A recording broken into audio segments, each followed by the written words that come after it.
नमो भगवते वासुदेवाय।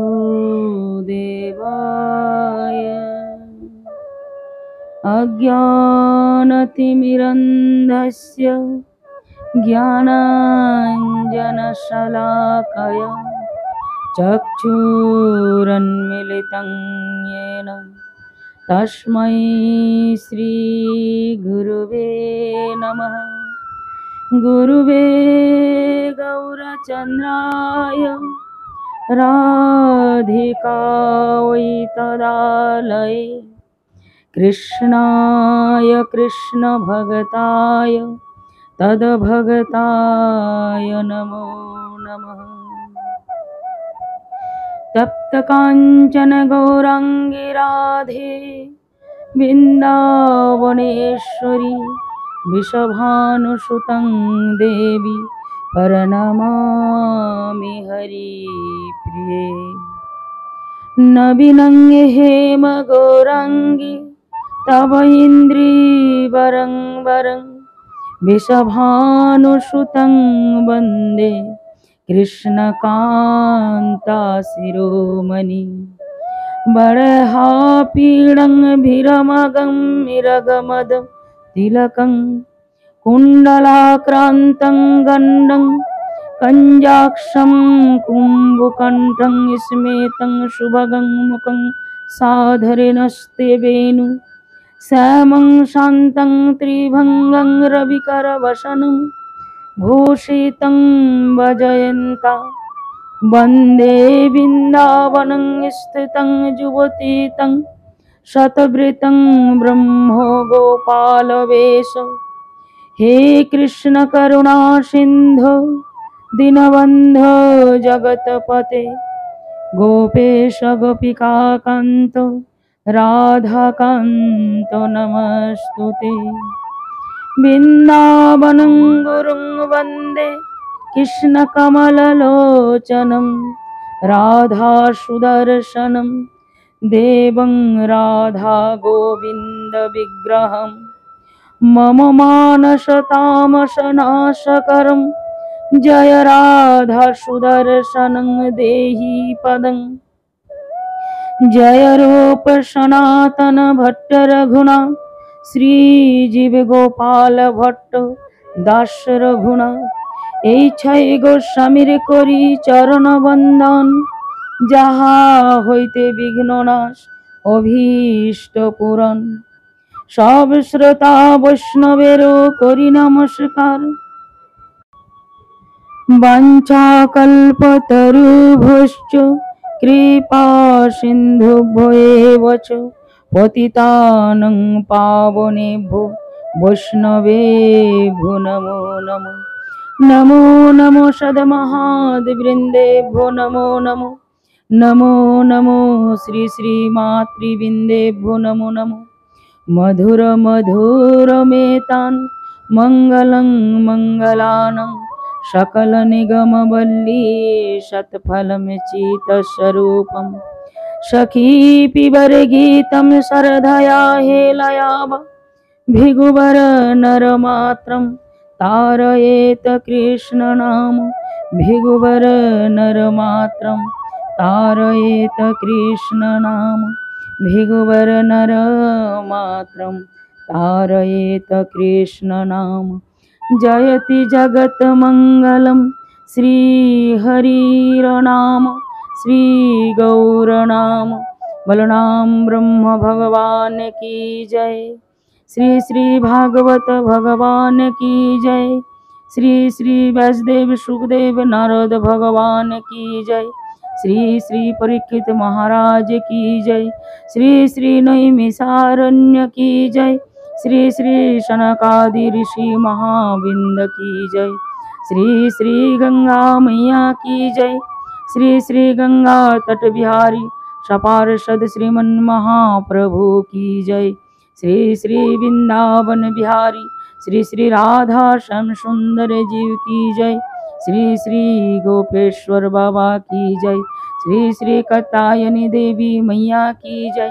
श्री यमुना मैया की जय। श्री श्री सद्गुरु भगवान की जय। श्री श्री गुरु महाराज की जय।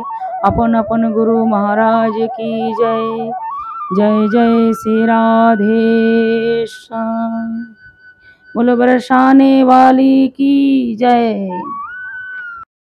श्री श्री गौर गोविंदं चरणारविंदं मकरंद माधुरीजं भगवत रस पिपासो गौर भक्तमंडली।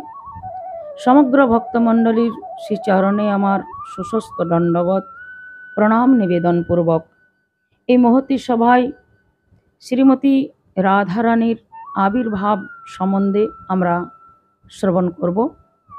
আজ রাধা অষ্টমী, তাই আমাদের অবশ্য ভাগ্য যে আমরা এই রাধা রানীর মহিমা কথা শ্রবণ করতে পারব।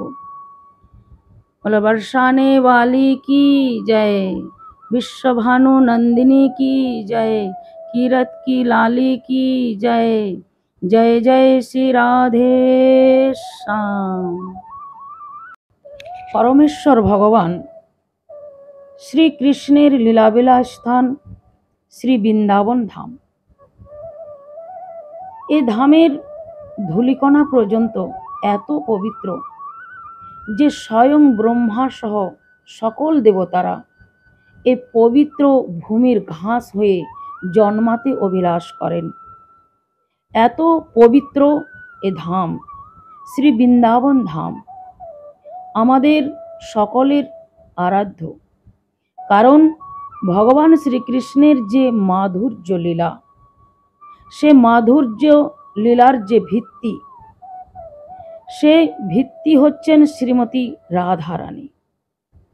কৃষ্ণ হচ্ছেন রসরাজ আর রাধারানী হচ্ছেন মহাভাব স্বরূপিণী। রসরাজ মহাভাব, এই দুইয়ের সম্মিলন হলেন শ্রী চৈতন্য মহাপ্রভু। রাধা ভাবদূতি সুবলিতং নৌমি কৃষ্ণ স্বরূপম।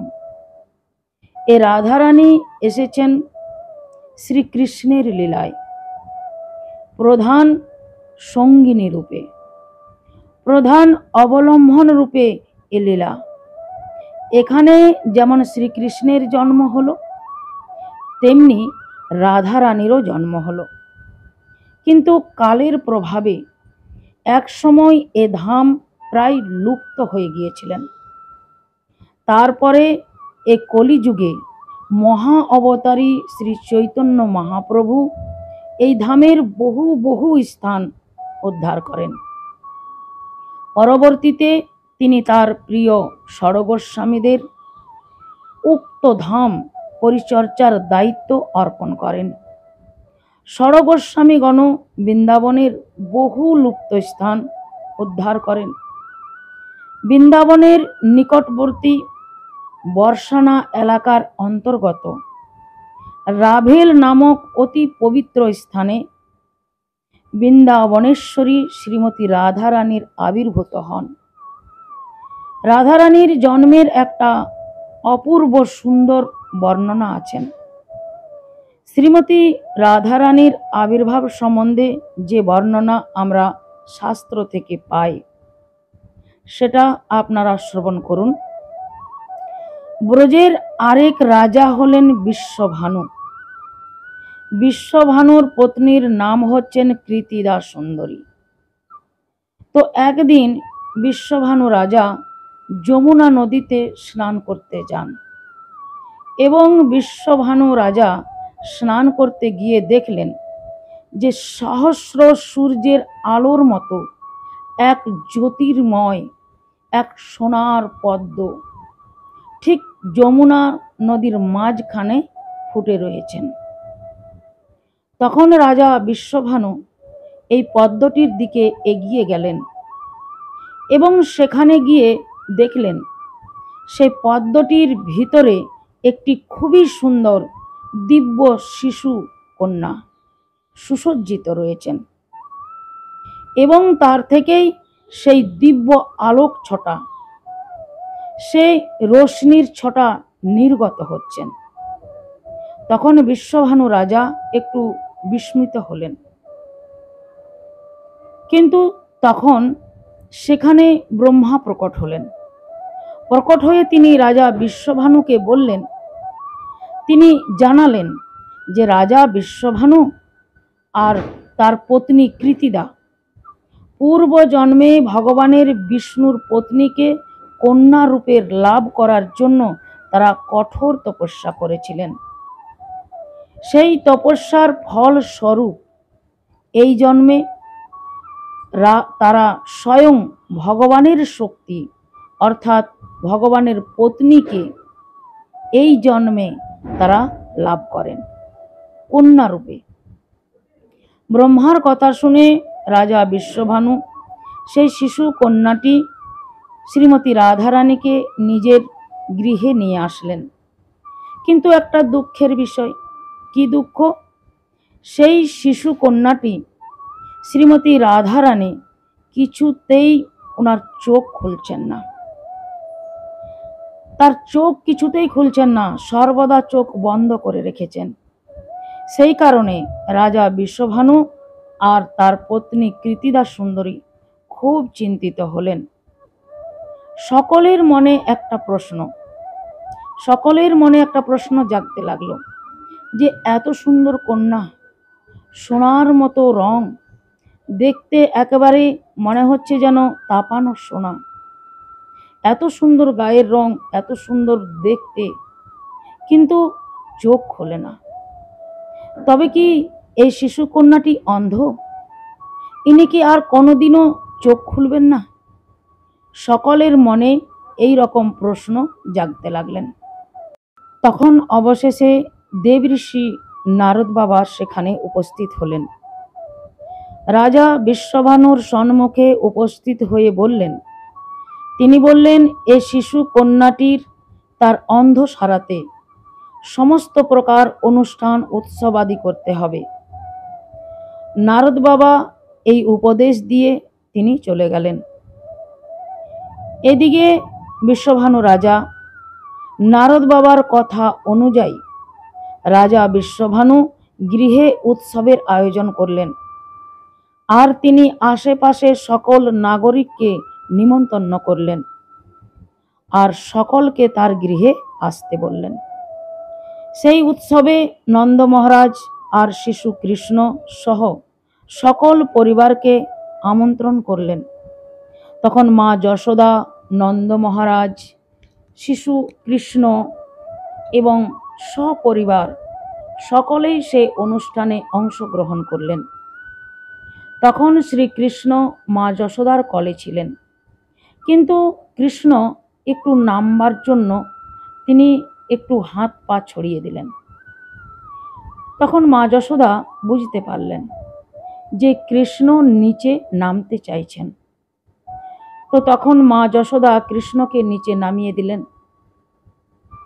ছোট্ট শ্রীকৃষ্ণ হামাগুড়ি দিতে দিতে যেখানে রাধারানী শুয়ে ছিলেন পালনার মধ্যে, সেই পালনার কাছে পৌঁছালেন। এসে তখন শিশু কন্যা শ্রীমতী রাধারানী এক দিব্য আনন্দ অনুভব করলেন। তখন শ্রীকৃষ্ণ শ্রীমতী রাধারানীকে একটু হালকা করে স্পর্শ করলেন, আর শ্রীমতী রাধারানী চোখ খুলেই শ্রীকৃষ্ণকে দেখলেন এবং খিলখিল খিলখিল করে হাসতে শুরু করলেন। তখন সেখানে মা কৃতিদা এবং যশোদা ছুটে এলেন এবং দেখলেন যে তারা দুইজনকে দেখে খিলখিল খিলখিল করে হাসছেন, আর রাধারানী খুব সুন্দর বড় বড় চোখ করে শ্রীকৃষ্ণকে দেখছেন, আর দুইজনেই খেলা করছেন। তখন সকলেই এসে সেই রাধা মাধবের লীলা দর্শন করলেন। সকলের মন আনন্দে ভরে গেলেন, আর খুবই আনন্দের সাথে এই উৎসবটি পালন করলেন। এই শ্রীমতী রাধারানীর জন্ম সম্বন্ধে আরেকটা বর্ণনা রয়েছেন ললিত মাধব গ্রন্থে। শ্রী রূপ গোস্বাইপাদ সুন্দর একটা বর্ণনা দিয়েছেন। বলছেন, হিমালয় পর্বতের কন্যা পার্বতীর সঙ্গে শিবের বিয়ে দিয়েছেন। তো অত্যন্ত গৌরবের বিষয়।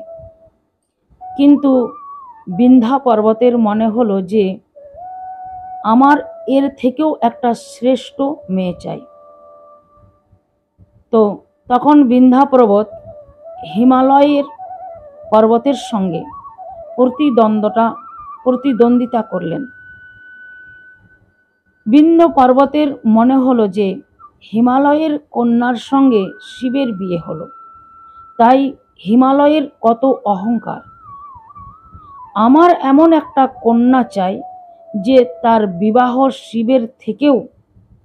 শিবকেও যিনি হার মানিয়ে দেন, সেই রকম একটা শ্রেষ্ঠ জামাই চাই।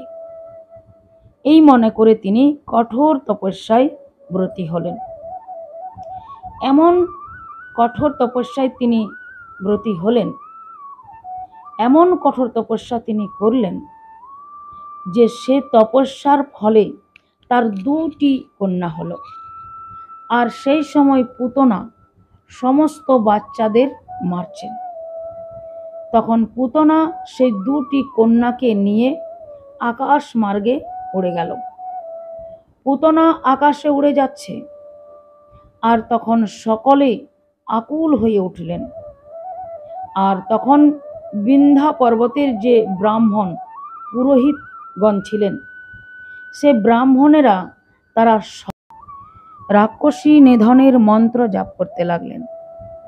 তার ফলে পুতনা ভয় পেয়ে ওই মেয়ে দুটিকে যমুনায় ফেলে দিলে। আকাশ মার্গ থেকে যেই ছেড়ে দিলেন, তো এসে পড়লেন যমুনার জলে।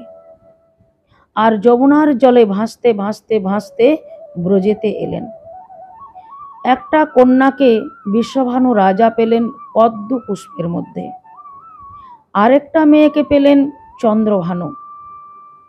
সেই জন্য বিশ্বভানুর কন্যা হলেন শ্রীমতী রাধারানী, আর চন্দ্রভানুর কন্যা হলেন চন্দ্রাবলী। তো এই বর্ণনাটা ললিত মাধবে শ্রী রূপ গোস্বামীর লেখা। রাধারানী তার সখীদেরকে নিয়ে বড় হচ্ছেন এবং কালকর্মে কৃষ্ণের প্রতি তার অনুরাগ প্রবল থেকে প্রবলতর হলেন। সব সময় কৃষ্ণকে নিয়ে তার চিন্তা। কিন্তু কি হলো, কালকর্মে তার বিবাহ হলো অন্য একজনের সঙ্গে। সে অত্যন্ত ধনী এবং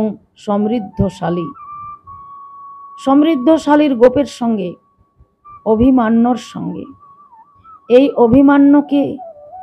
এই অভিমান্য অন্য কেউ নয়, কৃষ্ণেরই এক ছায়া। এটা কৃষ্ণের লীলা। কেননা এই যে প্রেমের যে সম্পর্ক, এই প্রেমের সম্পর্ককে যত বাধা আসে, প্রেমটা তত বেশি প্রবল হয়। এবং তার ফলে বাধা হচ্ছে অহেদ এব গতির প্রেমনা। প্রেমের গতিটা সরল নয়, প্রেমের গতিটা আঁকা বাঁকা। অহির এব, অহি মানে সাপ। সাপ যেভাবে প্রেমের গতিটাও ওইভাবেই ওই রকম চলে, এঁকে বেঁকে চলে। কেন? কারণ বাধা আসছে। বাধা এলে তো সোজা যাওয়া যাবে না। বাধাগুলোকে এড়িয়ে যাওয়ার জন্য এই যে বাধাগুলো আসছে, সেটা প্রেমটাকে আরো বেশি গভীর করে তুলছে। সেই জন্য এত আয়োজন। আপত অদৃষ্টিতে শ্রীকৃষ্ণের রাধারানীর সঙ্গে বিবাহ হয়নি। আরেকটা কথা, যে তাহলে অন্য ব্রজ গোপীদের কি ব্যাপার? ওরাও তো কৃষ্ণের প্রতি প্রেম আসক্তি। সেখানে কি অন্যায় আছে কিছু? সেখানেও কোনো অন্যায় নেই। তাদের বিয়ে হয়েছেন কার সঙ্গে? তাদের কৃষ্ণের সঙ্গেই বিয়ে হয়েছেন। কিভাবে বিয়ে হলো কৃষ্ণের সঙ্গে? বলছেন যে বছর ব্রহ্মমোহন লীলা হলো, ব্রহ্মা গোপ বালকদেরকে চুরি করে নিয়ে গেলেন, সেই বছর কৃষ্ণ কি করেছিলেন না নিজেকে সমস্ত গোপ বালকে পরিণতি করেছিলেন। আর তখন কৃষ্ণ তার বাবা নন্দ মহারাজকে বলেছিলেন যে বাবা, এই বছর মেয়েদের বিবাহ দিলে খুব ভালো হবে। আর তখন নন্দ মহারাজের নির্দেশে সমস্ত মেয়েদের বিয়ে হয়ে গেল। একবার ভাবুন তো কার সঙ্গে বিয়ে হলো, ভেবে দেখুন। যেই বছর ভগবান শ্রীকৃষ্ণ ব্রহ্মমোহন লীলা করেছিলেন, সেই বছর ব্রজে সমস্ত বালকরা কৃষ্ণই হয়েছিল, কারণ সমস্ত গোপ বালকদেরকে তো ব্রহ্মা চুরি করে নিয়ে চলে গিয়েছিলেন। তখন ভগবান শ্রীকৃষ্ণ সমস্ত বালক রূপ ধারণ করেছিলেন। তাহলে যেদিক থেকেই আমরা দেখি না কেন, সব দিক থেকেই একদম পারফেক্ট, কোনো রকম অমিল নেই কোথাও। তো এইভাবে শ্রীকৃষ্ণের রাধারানীর সঙ্গে আর ব্রজগোপীদের সম্পর্ক, সেই সম্পর্ক সুন্দর একটা রূপ নিল। এবং আগে যে বললাম বাধা, সেই বাধা আসছে, কিন্তু তারা সে বাধাগুলিকে মানছেন না। তো কখনো বাধাগুলি এড়িয়ে যাচ্ছে, আবার কখনো একেবারে বাধা ভেদ করে চলে যাচ্ছেন। কারণ তাদের উদ্দেশ্যটা কি না এই কৃষ্ণের প্রতি তাদের অনুরাগ, তাদের যে অনুরাগটা যেন ক্রমশ বর্ধিত হয়। এইভাবে কৃষ্ণ বৃন্দাবনে যে লীলা করেছেন, তার মাধ্যমে তিনি আনন্দ আস্বাদন করছেন এবং তার ভক্তদের আনন্দ প্রদান করছেন এবং আমাদেরকে শিক্ষা দিচ্ছেন। তো যেভাবে আনন্দ করতেন তার ভক্তদেরকে নিয়ে, সেইভাবে আমাদেরও করা উচিত। এই যে রাধা অষ্টমী উৎসবটি সকলের সাথে আনন্দ এবং উৎসাহের সাথে পালন করা, তাই সকলেই এই ব্রত পালন করুন আর রাধা কৃষ্ণের অশেষ কৃপা লাভ করুন। তো এ রাধা অষ্টমী ব্রত কিভাবে পালন করেন? একবার রাধা অষ্টমী ব্রত পালন করলে বলছেন 1,00,000 একাদশী পালনের লাভ হয়। পদ্মপুরাণের ব্রহ্মখণ্ডের 7ম অধ্যায়ে উল্লেখ করা আছেন, কেউ যদি রাধা অষ্টমী ব্রত পালন করেন তাহলে কোটি ব্রহ্ম হত্যার পাপ নষ্ট হয়ে যায়। রাধা অষ্টমীর ব্রত একবার পালন করলে সহস্র একাদশীর পালনের মানে 100 গুণ ফল লাভ হয়। পর্বতের সমান সোনা দান করলে যে ফল লাভ হয় তার 100 গুণ ফল লাভ হয়। একবার রাধা অষ্টমী পালনে সহস্র কন্যাদানের ফল লাভ হয়।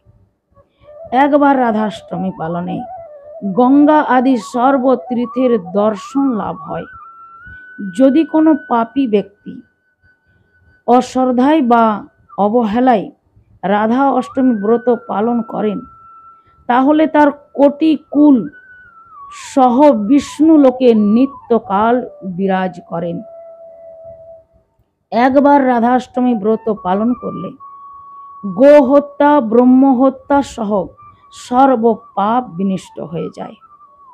যদি কোনো মূঢ় ব্যক্তি জেনে বা না জেনে রাধা অষ্টমী ব্রত পালন করেন না তাহলে 100 কোটি কল্পেও সে নরক যন্ত্রণা থেকে নিকৃষ্টি পাবেন না।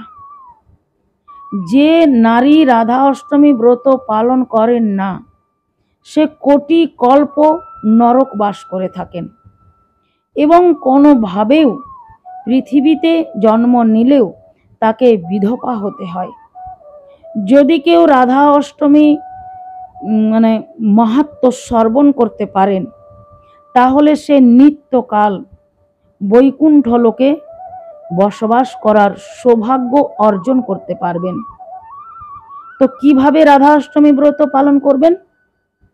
প্রথমত দুপুর পর্যন্ত উপবাস করবেন, তারপর আগের দিন আমিষ আহার বর্জন করবেন, পুষ্প অর্পণ করে সংকল্প করবেন, তারপর মঙ্গল আরতি, হরিনাম জপ, ভগবানের পূজা অর্চনা, আরতি, ভোগ নিবেদন করবেন। রাধা অষ্টমীর দিন দুপুরে শ্রীমতী রাধারানীর অভিষেক আরতি, ভোগ নিবেদন করবেন, তারপর মহাপ্রসাদ গ্রহণ করবেন। তারপর শ্রীমতী রাধারানীর মহিমা খুব শ্রদ্ধাযুক্ত, খুব শ্রদ্ধার সহকারে শ্রবণ করবেন। রাধারানীকে এটা আমাদের জানা খুব দরকার। রাধারানী কে? রাধারানী হলেন গোবিন্দের আহ্লাদিনী শক্তি। আহ্লাদিনী শক্তি মানে আনন্দিনী শক্তি। আর আনন্দিনী শক্তি কি হয়? আনন্দিনী শক্তি মানে সভূতা। সভূতা মানে যেটা আপনা আপনি উৎপন্ন হয়। রাধারানী কারোরই গর্ভ থেকে জন্মগ্রহণ করেননি। রাধারানী গোবিন্দের থেকেই প্রকট হয়েছেন। ভগবানের আনন্দিনী শক্তি, চিদ শক্তি, সৎ শক্তি আর আনন্দিনী শক্তি। তো ভগবানের আনন্দিনী শক্তি হলেন শ্রীমতী রাধারানী। ভগবানের যখন আনন্দের অনুভূতি প্রয়োজন হলো, অনুভূতি বলতে কি রকম? বলছেন, দর্পণ মধ্যে দেখি যদি আপন রূপ মাধুরী, আস্বাদিতে ধরে মন আস্বাদিতে নারী। যেমন আয়নার মধ্যে আমি নিজেকে দেখছি, তো আয়নার মধ্যে নিজেকে দেখে আমার নিজেরই ভালো লেগে গেছেন। নিজেকে তো অনেক সময় নিজেকে ভালো লাগে, লাগে কিনা? লাগে। অনেক সুন্দর করে সেজে গুজে যখন আয়নাতে নিজেকে দেখি, তখন নিজেই মোহিত হয়ে যায়। তো ভগবান যখন নিজেকে দেখছেন, তখন নিজেই মোহিত হয়ে গেছেন। কিন্তু নিজে রস আস্বাদন তো করা যায় না। করা যায়? করা যায় না। নিজের রস আস্বাদন কখনো নিজে করা যায় না। কেন করা যায় না? নিজেকে কখনো আলিঙ্গন করা যায় না, নিজেকে কখনো চুম্বন করা যায় না। তো নিজের সঙ্গে নিজে কখনো লীলা বিলাস হয় না। তার জন্য শ্রী গোবিন্দ লীলা বিলাসের জন্য, নিজের আস্বাদনের অনুভূতির জন্য তখন ভগবান নিজের আনন্দিনী শক্তিকে নিজে আবির্ভূত করলেন। সে আনন্দিনী শক্তিকে, সে আনন্দিনী শক্তি হলেন শ্রীমতী রাধারানী। বলো না গো মা, রাধে রাধে। বলো বরসানে वाली की जय। তো আনন্দিনী শক্তি হচ্ছেন শ্রীমতী রাধারানী। শুধু আনন্দিনী না, আনন্দিনীর সঙ্গে শক্তি। ভগবান তো এক ব্রহ্ম। ভগবানের আনন্দিনী শক্তি, তস্মাৎ শক্তিরও আধারভূতা। সমস্ত শক্তির যিনি আধারভূতা। দেবী ভাগবতে বলছেন, আমরা দুর্গা পূজা করছি, কালী পূজা করছি, তো আমরা এটাই মনে করছি যে দেবী দুর্গাই আধারভূতা। শক্তি বলতে আমরা কাকে মনে করি? শক্তি বলতে আমরা মনে করি দুর্গাকে। কিন্তু দেবী ভাগবতটা হলো সম্পূর্ণ দুর্গার চরিত্র। কিন্তু সেখানে লেখা আছেন একমাত্র মূল প্রকৃতি কে? মূল প্রকৃতি, মূল শক্তি কে? মূল প্রকৃতি, মূল শক্তির ঈশ্বরী হলেন শ্রীমতী রাধারানী। তার জন্য সর্বেশ্বরী বলা হয়েছেন। তিনি হলেন মূল প্রকৃতির আধার ভূতা। সমস্ত সংসারের মধ্যে যত শক্তি সঞ্চারিত হচ্ছে, সে সমস্ত একমাত্র রাধারানীর অন্তর্ভূতা। আর সেটা দুর্গা হোক, কালী হোক, সরস্বতী হোক, লক্ষ্মী হোক, লক্ষ্মী প্রকৃতির যত রয়েছেন সব হলেন শ্রী রাধা রানীর অংশভূতা। যেমন এ সংসারের একমাত্র ধাম হলেন শ্রীহরি, তদরূপ আনন্দিনী শক্তি হলেন শ্রী রাধা রানী। তো রাধা রানী থাকেন কোথায়? বলছেন ভগবানের নিত্য লীলা, ভগবানের নিত্য লীলাভূমি হচ্ছেন শ্রী গোলকের মধ্যে। তিনি গোবিন্দের সঙ্গে নিত্য বিরাজিত রয়েছেন। সেই রাধারানী এই ভূমণ্ডলের মধ্যে, এই ভূমিতে গোবিন্দের সঙ্গে এই দিব্য লীলা রস আস্বাদনের জন্য অবতীর্ণ হলেন। শ্রী চৈতন্য চরিতামৃতে বলছেন, তৈছ রাধা কৃষ্ণ একই স্বরূপ, লীলা রস আস্বাদিতে ধরে দুই রূপ। যারা রাধা কৃষ্ণের মধ্যে ভেদ দেখেন, যারা রাধা কৃষ্ণকে আলাদা মনে করেন, তারা কখনো রাধা কৃষ্ণের আসল তত্ত্ব বুঝতে পারেননি। রাধা গোবিন্দ শুধু প্রেমী আর প্রেমিকাই নয়, তারা তো হলেন প্রেমের বাস্তবিক রূপ। প্রেম তাদের থেকে উৎপন্ন হয়, প্রেমের সৃষ্টি তাদের থেকেই হয়। তো রাধারানীকে এই ভূমণ্ডলে আসার প্রয়োজন কেন হলো? ভূমণ্ডলে আসার প্রত্যেক ঘটনার পিছনে কিছু না কিছু একটা কারণ থাকে। এই সংসারে যা কিছু হচ্ছে তার পিছনে একটা কারণ আছে। তো রাধা রানীরও এই ভূমণ্ডলে আসার একটা কারণ আছে। প্রথম কারণ হলো, গোলকে ভগবান শ্রী গোবিন্দের যে সখা, তার নাম হলেন সীদামা। তো সীদামা অভিশাপ দিয়েছিলেন শ্রীমতী রাধা রানীকে যে তোমাকে মনুষ্য লোকে জন্ম নিতে হবে। তো সেজন্য রাধা রানীকে এই ভূমণ্ডলে আসতে হয়েছেন, এটা একটা কারণ। আর দ্বিতীয় কারণ হলো, এ রাধারানী ভূমণ্ডলে কেন এসেছেন? তো এর পুরকালে এক রাজা ছিলেন সুচন্দ্র, আর তার স্ত্রীর নাম ছিল কলাবতী। এ কলাবতী, এরা 3 বোন ছিলেন, কলাবতী, ময়না আর সুনয়না। সুনয়নার বিবাহ হয়েছেন বিদহ রাজা জনকের সঙ্গে, মিথিলার রাজা জনকের সঙ্গে।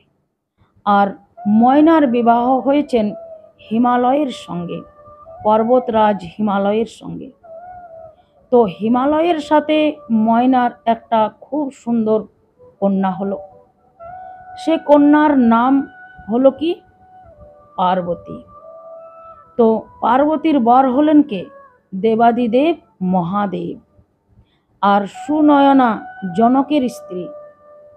তো সুনয়নার ঘরে কন্যা হলেন সীতা। জনকের কন্যার নাম সীতা, সেজন্য জনকের কন্যাকে বলা হয়, মানে জনকের কন্যা বলে নাম রাখা হলো জানকী। সীতার স্বামীকে রামচন্দ্র। তো এখন কলাবতীর মনে খুব চিন্তা হলো যে 2 বোনের ঘরে 2 মেয়ে হলো, আর তারা এমন জামাই পেল যে জগতের শ্রেষ্ঠ জামাই। দেখুন, রামও শ্রেষ্ঠ আর মহাদেবও শ্রেষ্ঠ। কলাবতীর ঘরে তো কোনো সন্তান নেই, তো কলাবতীর মনে খুব দুঃখ। তো সুচন্দ্র আর কলাবতী তারা চিন্তা করলেন যে আমরা তপস্যা করব আর জগতের সবথেকে শ্রেষ্ঠ কন্যা লাভ করব। তো তারা তপস্যা করতে লাগলেন। তারা এত কঠোর তপস্যা করলেন যে সেই তপস্যায় ভগবান প্রসন্ন হয়ে দর্শন দিলেন। বললেন, হে সুচন্দ্র কলাবতী, তোমাদের তপস্যায় আমি প্রসন্ন হয়েছি, এখন বরং গৃহী, বলো কি বর চাও। বললেন, হে প্রভু, আমরা এমন কন্যা চাই, সে কন্যার বর যেন সংসারের সব থেকে শ্রেষ্ঠ বর হয়, তার অপরে যেন আর কেউ না থাকে। আমরা শ্রেষ্ঠ জামাইয়ের জন্য সর্বশ্রেষ্ঠ একটা কন্যা চাই। দেখুন, তারা তপস্যা করে পুত্র চায়নি, কন্যা চেয়েছেন। অদিতি কশ্যপ ঋষি তো তপস্যা করে ভগবানকে পুত্র রূপে চেয়েছেন, কিন্তু সুচন্দ্র আর কলাবতী তপস্যা করে ভগবানকে জামাই রূপে চেয়েছেন। একটা শ্রেষ্ঠ পুত্র থেকে একটা শ্রেষ্ঠ জামাই পাওয়া আরো সৌভাগ্যের বিষয়। খুব মন দিয়ে শুনবেন। উত্তম জামাই কে পাবেন? শ্রেষ্ঠ কন্যা হলেই শ্রেষ্ঠ জামাই পাবেন। কিন্তু শ্রেষ্ঠ ছেলে হয়ে শ্রেষ্ঠ যে বউ হবে তার কোনো গ্যারান্টি নেই। কিন্তু ভালো মেয়ে হলে ভালো জামাই অবশ্যই পাবেন। যদি মেয়ের ভাগ্য প্রবল হয়, মেয়ের যদি ভাগ্য তীব্র হয়, মেয়ে যদি অন্তত গুণবতী হয়, সৌভাগ্যবতী হয়, তার মানে জামাইও গুণবান হবে, ভাগ্যবান হবে। সেজন্য সুচন্দ্র কলাবতী কি করলেন? কি চাইলেন? এমন কন্যা চাইলেন তার বর যেন সমস্ত জগতের শ্রেষ্ঠ পুরুষ হয়, তার অপরে যেন আর কেউ না থাকেন। বললেন তথাস্তু, তাই হবে। সেই সুচন্দ্র আর কলাবতী তারা এই ভূমণ্ডলে দাপরে শেষ প্রান্তে, দাপরের শেষ প্রান্তে বিশ্বভানু আর কৃতিদা সুন্দরী রূপে জন্মগ্রহণ করলেন। আর বিশ্বভানুর ঘরে কে জন্মগ্রহণ করলেন? যার বর সর্বশ্রেষ্ঠ হবে। তো এই জগতে সর্বশ্রেষ্ঠ কে? সব থেকে শ্রেষ্ঠ হলেন ভগবান শ্রী গোবিন্দ। গোবিন্দের অপরে তো আর কেউ নেই, তিনি হলেন সর্বশ্রেষ্ঠ। তো কৃষ্ণের একমাত্র প্রিয়া, শ্রীকৃষ্ণের একমাত্র আনন্দিনী শক্তি, একমাত্র প্রিয়সী শ্রী গোবিন্দের একমাত্র অর্ধাঙ্গিনী তিনি কে? তিনি হলেন শ্রীমতী রাধা রানী।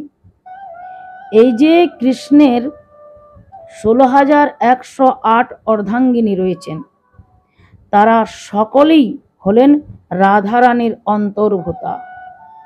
রাধারানীর অপরে আর কেউ নেই। অনেকেই বলেন যে ভগবান শ্রীকৃষ্ণের 16,108 অর্ধাঙ্গিনী, কিন্তু সকলেই হচ্ছেন রাধারানীর অন্তর্ভুতা। এই সংসারে তিনি হলেন মূল প্রকৃতির ঈশ্বরী। মূল প্রকৃতির ঈশ্বরীর মধ্যে কি হয়? যত প্রকৃতিরা রয়েছেন তারা হলেন রাধারানীর অংশভূতা। তো ভগবান কখনো রাধারানী থেকে দূরে থাকতে পারেন না। সেজন্য শ্রীমতী রাধারানী রাজা বিশ্বভানু আর কৃতিদা সুন্দরীর ঘরে আবির্ভূত হলেন। আর আবির্ভূত হলেন কবে? এই আজকের দিনে, ভাদ্র মাসে শুক্লপক্ষ অষ্টমী তিথিতে। ভগবান শ্রীকৃষ্ণ জন্ম হয়েছেন কখন? ভাদ্র মাসে কৃষ্ণপক্ষ অষ্টমী তিথি। দুইজনেই অষ্টমী তিথিতে এসেছেন। একজন কৃষ্ণপক্ষের অষ্টমী তিথিতে এসেছেন, আর একজন শুক্লপক্ষের অষ্টমী তিথিতে এসেছেন। এটা হচ্ছেন শ্রীমতী রাধা রানীর জন্মাষ্টমী, যেটাকে রাধা অষ্টমী বলা হয়। তো এই ব্রত প্রত্যেক সনাতনীকে পালন করা উচিত।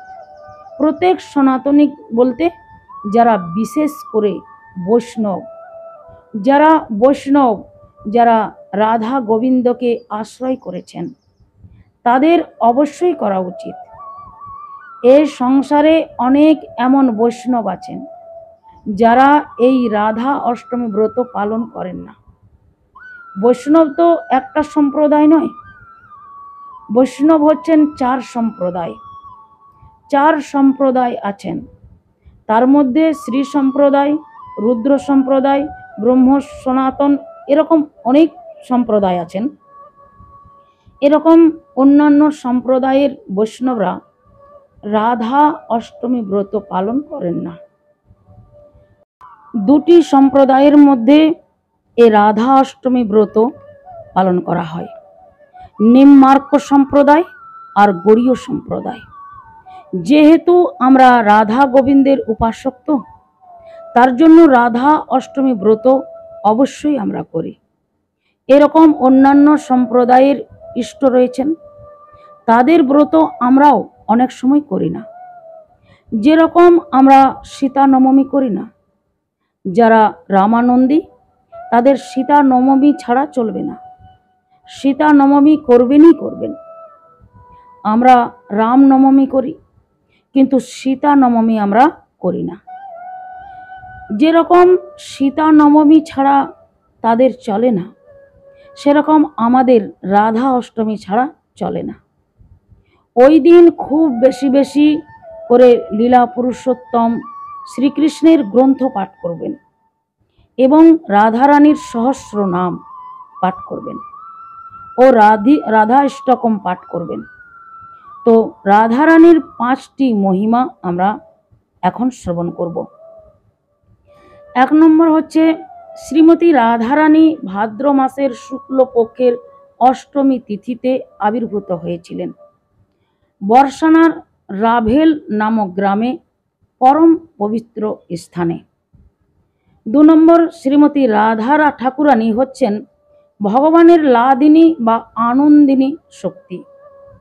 3 নম্বর ভগবান সর্বশক্তিমান আর রাধারানী হচ্ছেন ভগবানের শক্তি। রাধারানী আর শ্রীকৃষ্ণ অভিন্ন, কিন্তু তারা মাধুর্য ভক্তি আস্বাদনের জন্য 2 দেহ ধারণ করেছেন এবং ভগবান শ্রীকৃষ্ণ নিজেকে আনন্দ প্রদানের জন্য শরীরের বাম অংশ থেকে শ্রীমতী রাধা রানীকে সৃষ্টি করেছেন এবং রাধারানী থেকেই সমস্ত গোপী ও সমস্ত লক্ষ্মী দেবীর প্রকাশ। 4 নম্বর পরমেশ্বর ভগবান শ্রীকৃষ্ণ সর্বশক্তিমান এবং সর্ব আকর্ষণ, কিন্তু রাধারানী শ্রীকৃষ্ণকেও আকর্ষিত করেন। 5 নম্বর শ্রীকৃষ্ণ কামদেবকে আকর্ষণ করেন বলেই তার নাম মদন মোহন। তেমনি ভাবে রাধারানী শ্রীকৃষ্ণকে আকর্ষণ করেন বলেই রাধারানীর নাম মদন মোহন মোহিনী। তো রাধা অষ্টমীর দিনে ভগবান শ্রীকৃষ্ণের চরণে একটি তুলসী অর্পণ করবেন। তুলসী পত্র অর্পণ করে যে মন্ত্রটি বলবেন সেটা হলো এতৎ সহচন্দন তুলসী পত্র শ্রীকৃষ্ণায় নমঃ। আরেকবার বলে দিই, এতৎ সহচন্দন তুলসী পত্র শ্রীকৃষ্ণায় নমঃ। এবং একাধিক তুলসী পত্র অর্পণের ক্ষেত্রে বললেন এতানি সহচন্দন তুলসী পত্রানি শ্রীকৃষ্ণায় নমঃ। আরেকবার বলি, এতানি সহচন্দন তুলসী পত্রানি শ্রীকৃষ্ণায় নমঃ। শ্রীকৃষ্ণের পুষ্পাঞ্জলির মন্ত্রটি হচ্ছেন এসো সহচন্দন গন্ধ পুষ্প শ্রীকৃষ্ণায় নমঃ। আরেকবার বলে দিই, এসো সহচন্দন গন্ধ পুষ্প শ্রীকৃষ্ণায় নমঃ। এবং শ্রীমতী রাধারানীর পুষ্পাঞ্জলি মন্ত্রটি হচ্ছেন এসো সহচন্দন গন্ধ পুষ্প শ্রী রাধিকায় নমঃ। আরেকবার বলি, এসো সহচন্দন গন্ধ পুষ্প শ্রী রাধিকায় নমঃ।